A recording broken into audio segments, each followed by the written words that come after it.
प्रसार भारती अभिलेखागार की प्रस्तुति सदाबहार सुनहरे दौर का अनमोल खजाना।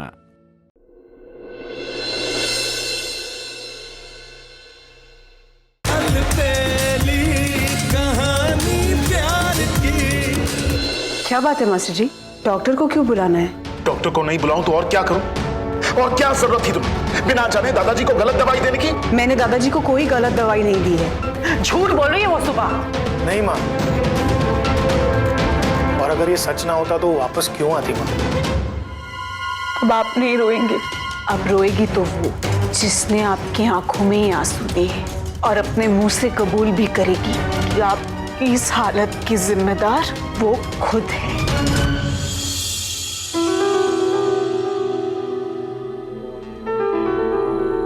सॉरी सुप्पू, मैंने तेरे दूध में नींद की गोलियां मिला दी। अब देखती हूँ कैसी देती है तू एग्जाम।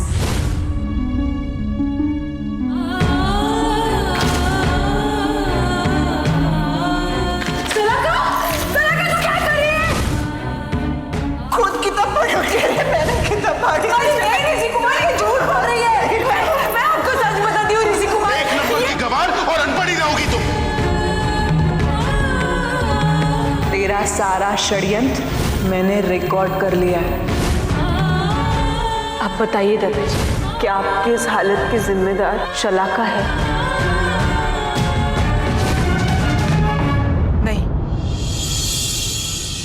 शलाका के होते हुए मैं दादाजी को इस घर में अकेला छोड़कर नहीं जा सकती। जब तक दादाजी पूरी तरीके से ठीक नहीं हो जाते,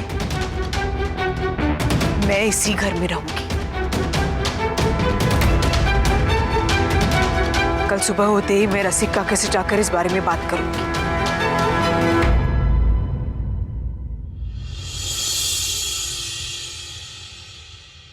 ये लीजिए।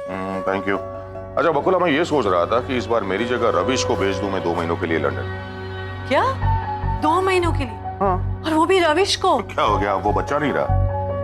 वो बात तो है, लेकिन राहुल और ऋषि को आदत है घर से दूर रहने की, लेकिन रविश कभी नहीं गया। कभी ना कभी तो आदत डालनी होगी ना परिवार से दूर रहने की, और अपने आप अपने पैरों पर खड़े रहकर इंडिपेंडेंटली अपनी जिम्मेदारी पूरी करने की। लेकिन मुझे तो समझ में ही नहीं आ रहा वो कैसे रह पाए। क्या मैं अंदर आ सकती हूँ? क्या बात है?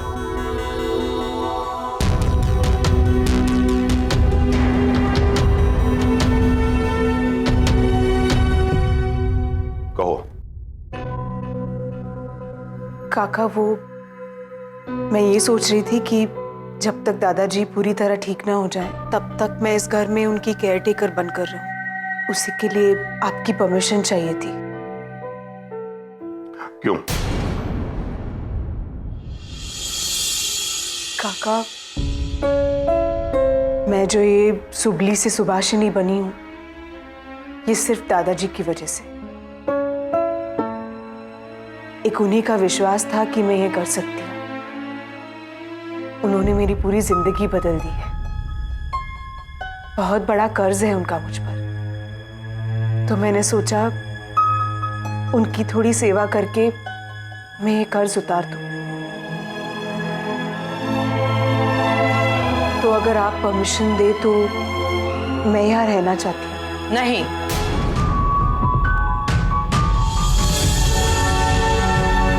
मैं तुम्हें यहाँ और रहने की परमिशन नहीं दे सकती।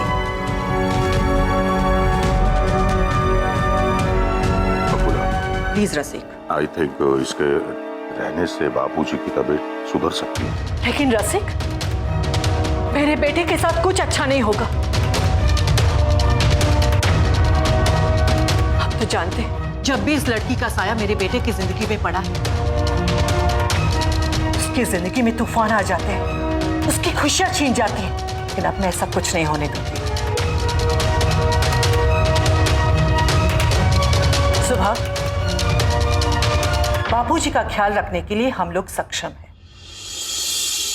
इसलिए तुम्हें यहाँ केयर टेकर बन के रहने की कोई जरूरत नहीं।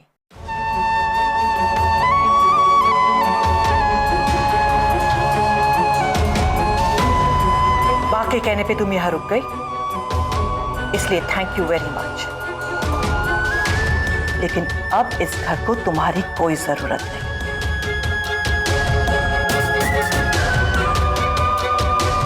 So please excuse us now.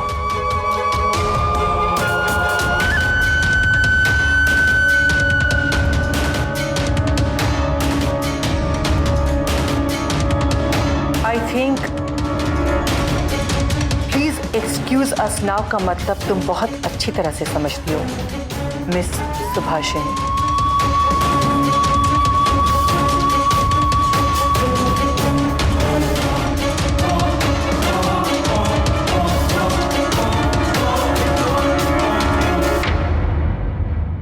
एक मिनट बकुला, एक बार फिर सोच लो। नहीं रसिक, ये लड़की पढ़ी लिखी है, अपने पैरों पे खड़ी रह सकती है। इस घर की मुफ्त रोटियां तोड़ना, हम पे बोझ बनना तुम्हें अच्छा नहीं लगेगा ना सुभा?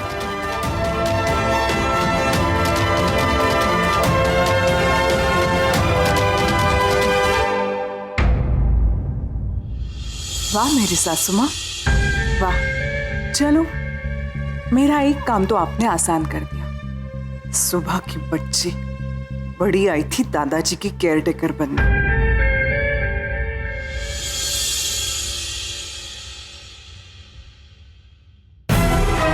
या फिर बापूजी तो सिर्फ एक बहाना है, तुम्हें इस घर के ऐशो आराम की आदत हो गई है।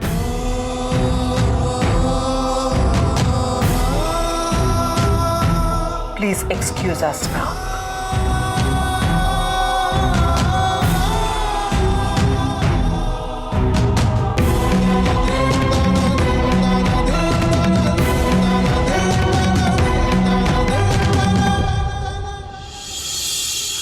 बकुला, क्या हो गया है तुम्हें इस तरह बात करते हुए पहले मैंने कभी नहीं देखा।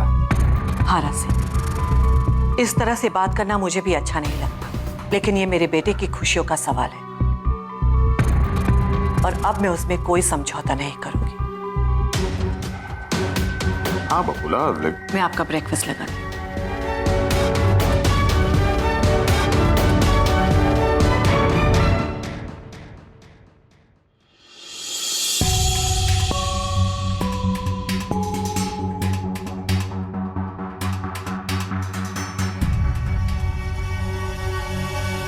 सुबह क्या हुआ? तुम्हारी दाल नहीं गली? दादाजी की केयरटेकर बनने का प्लान फ्लॉप हो गया?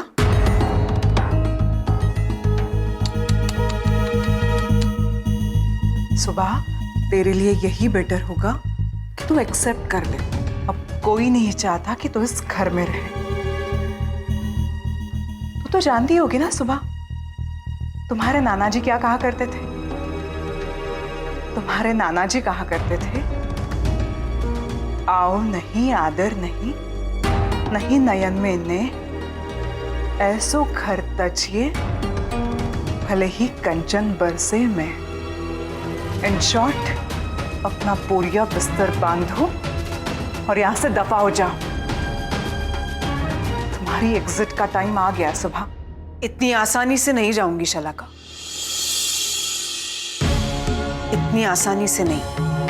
अच्छा, तो फिर इस घर में रह के क्या करने का इरादा है? मेरे ऋषि को फंसाना है? नहीं,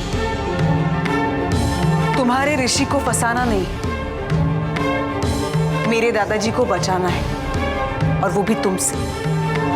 अनफॉर्चुनेटली शलाका, तुम्हारे अगेंस्ट मेरे पास कोई भी सबूत नहीं है, और वक्त ऐसा है कि इस वक्त घर का कोई भी मेरी बात नहीं मानेगा।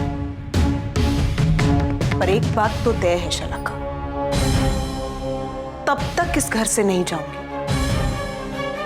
जब तक अपने दादाजी को दोनों पैरों पर खड़ा न कर दूं।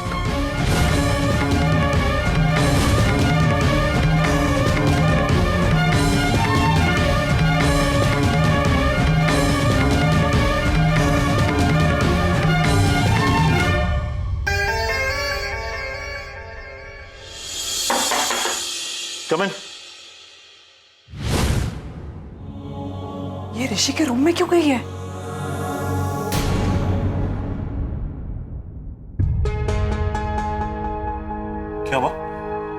दादाजी ठीक तो है ना? दादाजी ठीक है, थैंक गॉड।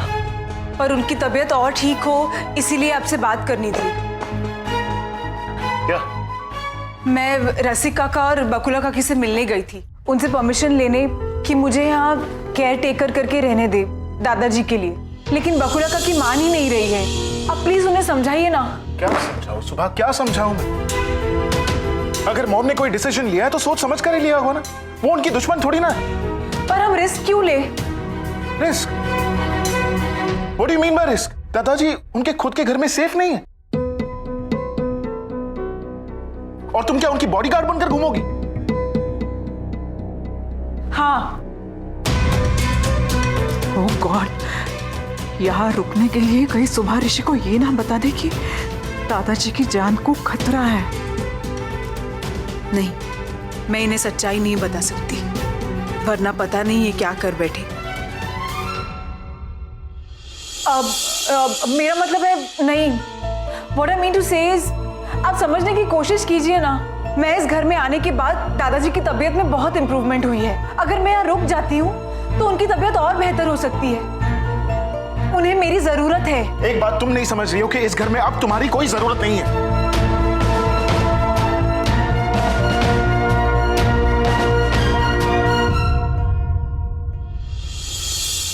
सॉरी। अरे आप समझने की कोशिश ही नहीं कर रहे हो। आप देख नहीं रहे हो दादाजी के साथ क्या हो रहा है। प्लीज मुझे यहाँ रहने दीजिए। आप प्लीज बकुला काकी और रसिक काका से बात कीजिए, प्लीज।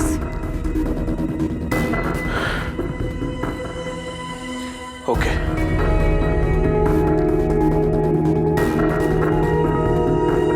चलो।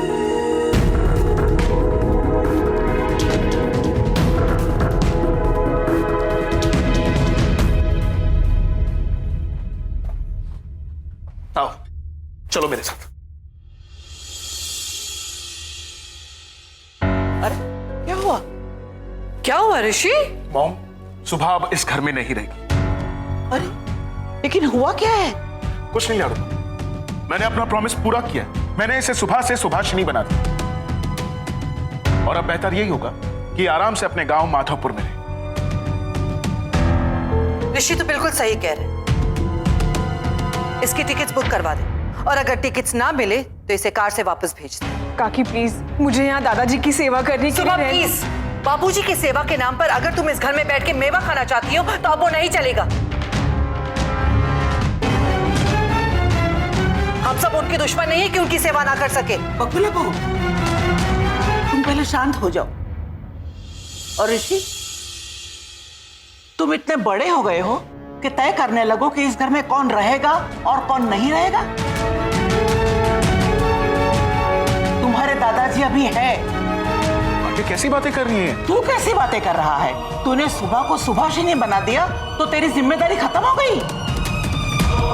मत भूल कि तेरे दादाजी के लिए भी तेरी कोई जिम्मेदारी है। अरे लोग अपनों को ठीक करने के लिए क्या क्या नहीं करते। पूजा पाठ, जप, मन्नत, और उनको ठीक करने के लिए सुबह कुछ कर रही है तो तू मना कर रहा है। बात ऐसी नहीं है। तो कैसी बात है? बकुला बहू, तुम्हें याद है ना, इसकी एक मुस्कान के लिए इस लड़की ने क्या क्या किया है। इसे सही और गलत की पहचान है, फिर तुम लोग उसे क्यों मना कर रहे हो?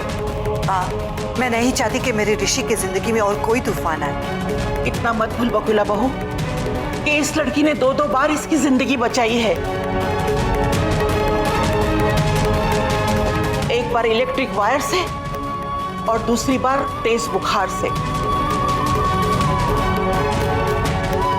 और जो लोग जिंदगी देते हैं वो दूसरों की खुशियों को छीनते नहीं।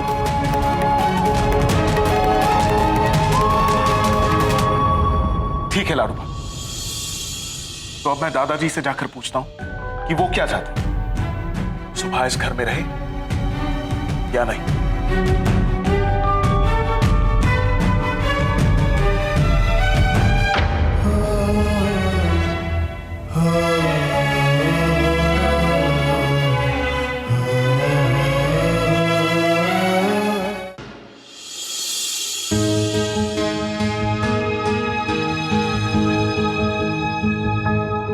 देखिए दादाजी, मैंने आपको जो वचन दिया था वो मैंने पूरा कर लिया। सुभा सुभाषिनी बन चुकी और आई बिलीव कि वो अपनी रिस्पॉन्सिबिलिटी समझती है। इसीलिए मैं आपसे परमिशन लेने आया हूं कि अब हम सुभा को वापस अपने गांव माधवपुर भेज दें।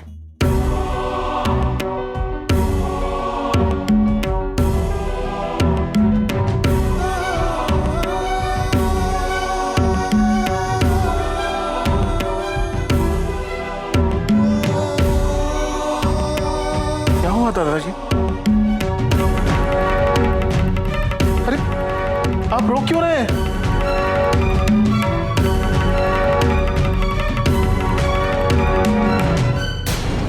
लाडू बाप,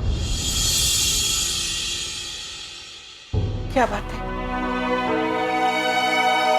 आप कुछ कहना चाहते हैं?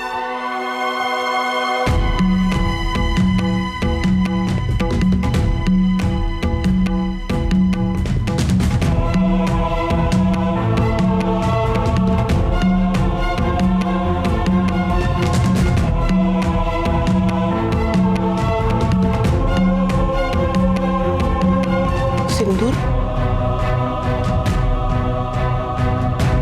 सिंदूर? शादी? सुभा की शादी?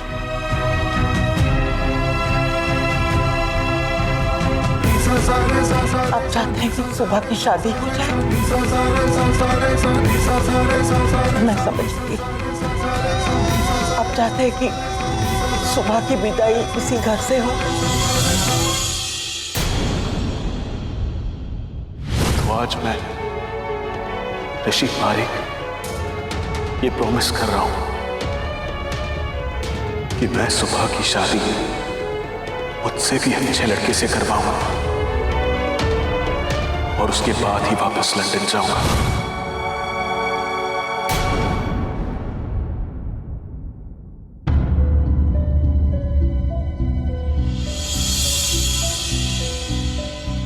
आई एम सॉरी दादाजी, मैं अपना ये वचन भूल ही गया था। अब कौन से वचन की बात कर रहे हो तुम ऋषि? वही वचन मॉम जो आप लोग सब जानते हैं। सुभाषिनी की शादी मुझसे भी बेहतर लड़के से करवाने की।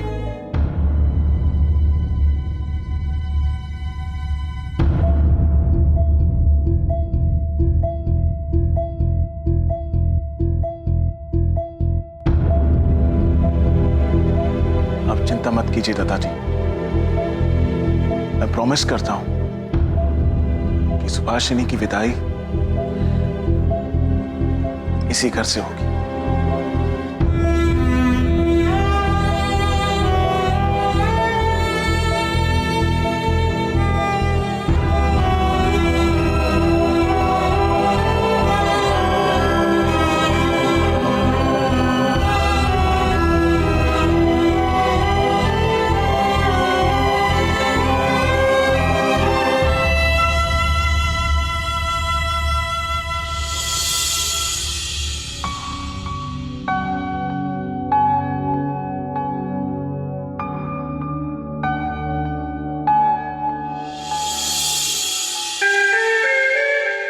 मैंने दादाजी से बात कर ली, तुम इस घर में उनकी केयर टेकर बनकर रह सकती हो।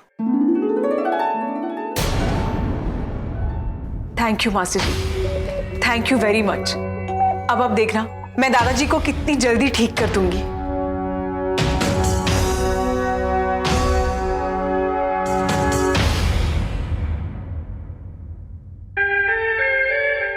ऋषि, क्या हुआ? तुम सुबह से क्या बात कर रहे थे? मैं चाहता था कि सुबह वापस माधवपुर चली जाए। हाँ, तो सही तो है। तुमने तुम्हारी जिम्मेदारी पूरी की है, अब भेज दो उसे। नहीं, मैं भी पहले ऐसा ही सोचता था, लेकिन याद है तुम्ही ने मुझसे एक बार पूछा था कि मैं सुबह को इतना क्यों पढ़ा रहा हूं। तुमने सुबह को पढ़ाने की और उसके बाद उसके अच्छे घर में शादी करने की जिम्मेदारी उठाई है। हाँ, याद आया।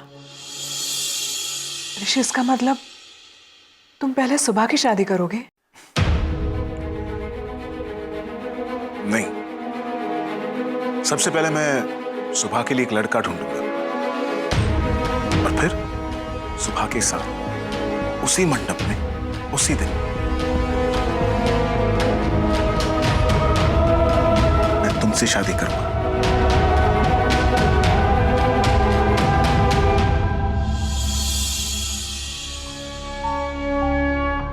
सुबह के लिए लड़का ढूंढना है। My foot. दादाजी, आप जानते हैं मुझे परमिशन मिल गई है कि मैं इस घर में आपकी केयरटेकर बनकर रह सकूं। मैं यही रहने वाली हूं आपके साथ। और अब आप देखना, मैं आपसे इतनी बातें करूंगी कि आप कहेंगे बस कर सुबह, बस कर। अच्छा, मैं नाश्ता लेकर आती हूँ।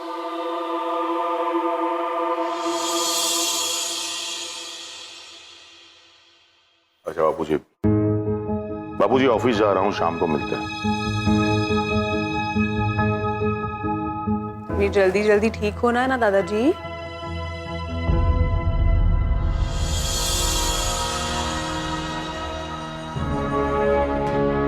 बकुला, अच्छा हुआ ये लड़की रुक गई।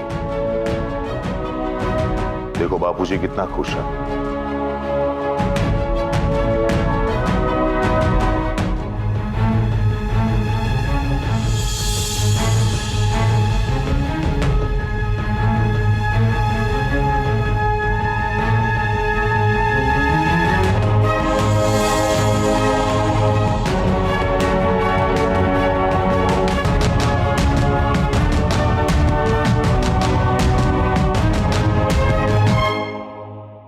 दादाजी, अब मेरी बात ध्यान से सुनिए।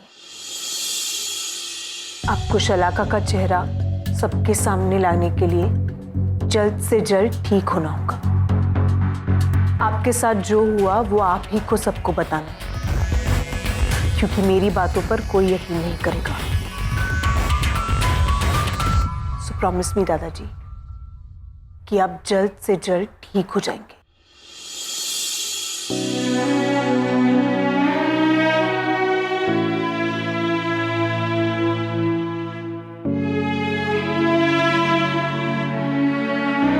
थैंक यू दादाजी, आपकी इस प्रॉमिस से मुझे बहुत हिम्मत और ताकत मिली है। अब मास्टर जी को शलाका की असलियत दिखाने के लिए मैं आपको बहुत जल्द ठीक कर दूंगी दादाजी, बहुत जल्द।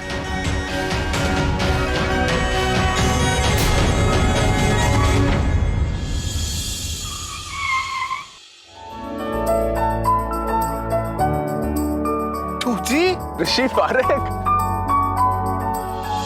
इंडिया में कब तक रुकने का इरादा? यार मेरा तो कोई खास प्लान नहीं है, पर मेरी मम्मी ये चाहती है कि उनके गीत बेटे की शादी ना किसी देसी इंडिया की लड़की से हो जाए। तुम सुबह का रिश्ता गीत से करने चाहते हो? बेटा, दैट इज इम्पॉसिबल। नहीं मॉम, मैंने गीत से बात की। उसके घर वालों को कोई बड़े परिवार की लड़की या अमीर लड़की नहीं चाहिए। उन्हें ऐसी लड़की चाहिए जो उनके परिवार को संभाल सके। वैसे गीत का पूरा नाम क्या है? गीत गांधी।